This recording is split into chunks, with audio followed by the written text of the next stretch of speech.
isso. Viver na graça, viver na misericórdia, viver na humildade, viver em santificação e viver na justificação de Deus. Uma coisa interessante, saindo de Paulo para uma curiosidade histórica, para a gente aprender e eu já entrar aqui nas marcas, é que o livro de Romanos, esse livro que você está aí olhando para ele, lendo ele, capítulo 8,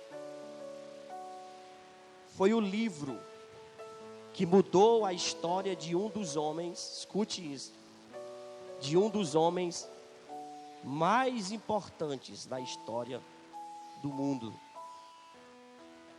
Não que ele seja mais importante do que o próprio Jesus. Quem é, pastor? Martinho Lutero. Uma curiosidade histórica sobre ele. Quando Martinho Lutero começou a estudar o livro de Romanos, ele começou a perceber alguns fundamentos, algumas coisas que a igreja católica, que naquela época dominava tudo, ele começou a perceber algo que estava errado em relação à justificação, em relação à fé, em relação à santificação, em relação à adoração. Então, nesse período obscuro do cristianismo, na época de Martinho Lutero, a igreja pregava a salvação por meio de obras. Aí se você puxar a história, você vai ver que precisava comprar isso, precisava comprar aquilo para obter a salvação. Por isso que Paulo muitas vezes vai dizer, até no livro de Efésios, que ele vai dizer que a salvação é o dom de Deus. Salvação não vem por obras. Foi isso que Martinho Lutero, ao ler o livro de Romanos, no século XVI, ele percebeu que algo estava errado. Ele disse, não, tem algo errado. Segundo o que diz a Bíblia em Romanos, a justificação pela fé vem por meio de Cristo. Veio pelo vitupério, a palavra vitupério no latim é vituperium. Aquele que é flagelado, aquele que é massacrado, que é quebrado. Ele percebeu o quê? Que Jesus estava em segundo lugar.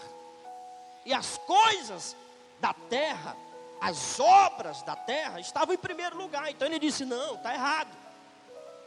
E aí você sabe, Martinho Lutero renunciou ao clero e foi perseguido, saiu.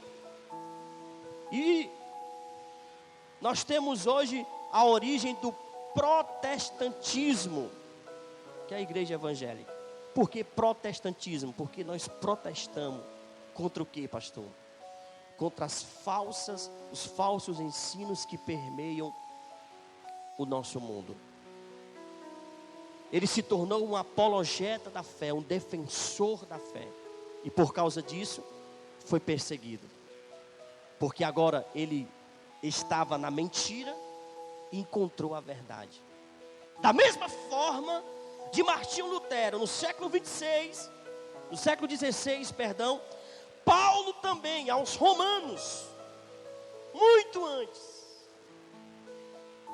passou pelo mesmo problema, passou pelo mesmo vitupério, passou pelo mesmo flagelo, passou pelo mesmo fio da espada do que Martinho Lutero, a perseguição. E aí Paulo vai escrever o capítulo 8 do livro de Romanos, que é o livro dos vencedores. É a carta de Paulo escrevendo aos vencedores, aos irmãos que estavam em Roma, mas que estavam, sabendo Paulo, estavam esfriando na fé, tentando desanimar por causa da perseguição da igreja romana. Aí Paulo se levanta no seu espírito. A história diz que Paulo provavelmente estava em Corinto quando escreveu a carta aos Romanos.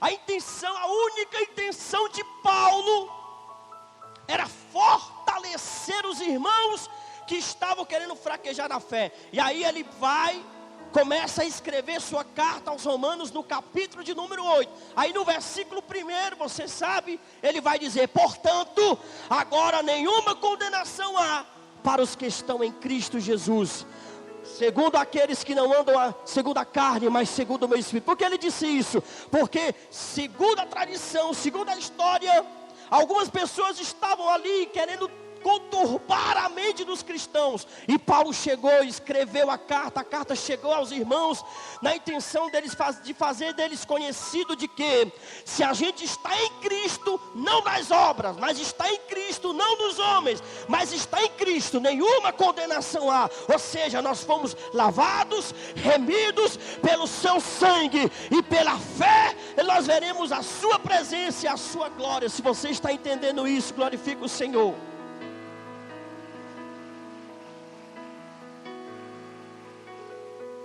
Não era por obras que eles seriam salvos. Portanto, nenhuma condenação há para os que estão no padre, no pastor. Aonde, irmãos? Diga, em Cristo. Em Cristo, enxertado em Cristo. Ô, diácono Nazareno, isso é forte, meu irmão. Você passa a entender isso, o diabo fica doido com você. Sabe por quê? Porque ele sabe que você é um pecador, que você peca. Mas se você entende que nenhuma condenação há mais sobre você, porque uma vez mais, quando você aceita Cristo, todo o teu passado de vergonha, todo o teu passado de dor, tudo aquilo que você fazia foi apagado, e Ele escreve uma nova história para a tua vida. É por isso que as pessoas dizem assim, quando eu já fui muito de evangelizar, que o senhor não está mais, pastor, evangelizando, sempre o evangelismo, mas a gente sempre dá uma paradinha, né? Mas as palavras que as pessoas sempre diziam no evangelismo era essa: pastor, me diga uma coisa, como é que pode o cara que mata, rouba, estupra, faz o que quiser, depois no final de tudo, pastor, ele vai inventar de ser crente, ele vai se esconder de trás da Bíblia? Me explique isso, pastor. Aí eu digo, é fácil, filho. Jesus olhou e disse assim para aquele povo que estava lá sedento, doido para ouvir uma palavra. Ele disse: eu não vim, se tu não glorificar, eu não vim para os que estavam sãos, eu vim para os doentes.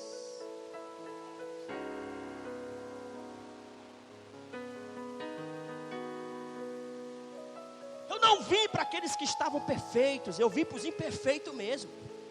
Oh glória! Eu vim para aquele que estava quebrado. Eu não sei como você encontrou Jesus. Talvez você encontrou Jesus sem você beber, sem você fumar. Glória a Deus por isso. Mas já tem aqueles que encontraram Jesus no presídio, encontraram Jesus numa esquina se prostituindo, encontraram Jesus numa boca de fumo. Sabe por quê? Porque a gente precisa entender o que Lucas disse no capítulo 19, versículo 10. Porque o Filho do Homem salvar. Ele veio sim aqueles que se havia perdido. Levante a mão aí, você que outrora estava perdido, mas foi encontrado por Jesus. Quem foi encontrado pelo Senhor, levante a mão, aplauda o Senhor, diga glória a Deus, faça algum barulho, faça alguma coisa, meu filho. Porque você não prestava para nada, eu não prestava para nada. Depois que o homem pecou e não prestou mais para nada, só que veio o carpinteiro. Já viu um carpinteiro trabalhando?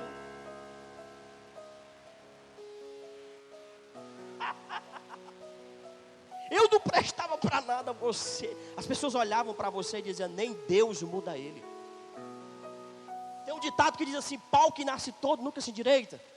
Quando entra na oficina de Jeová, quando chega na mão do carpinteiro chamado Jesus, ele pode ser torto, pode ser quadrado, pode ser redondo, ele chega no formato certo, porque quem faz a obra não é o homem, quem faz a obra é o Senhor. Eu estou aqui para ser profeta para a tua vida, para dizer, talvez alguém da tua família esteja mais torto do que vereda de bode, mas o Senhor manda dizer para você, não se preocupa, eu estou chegando para mudar a história, porque eu vim para buscar os que se havia perdido.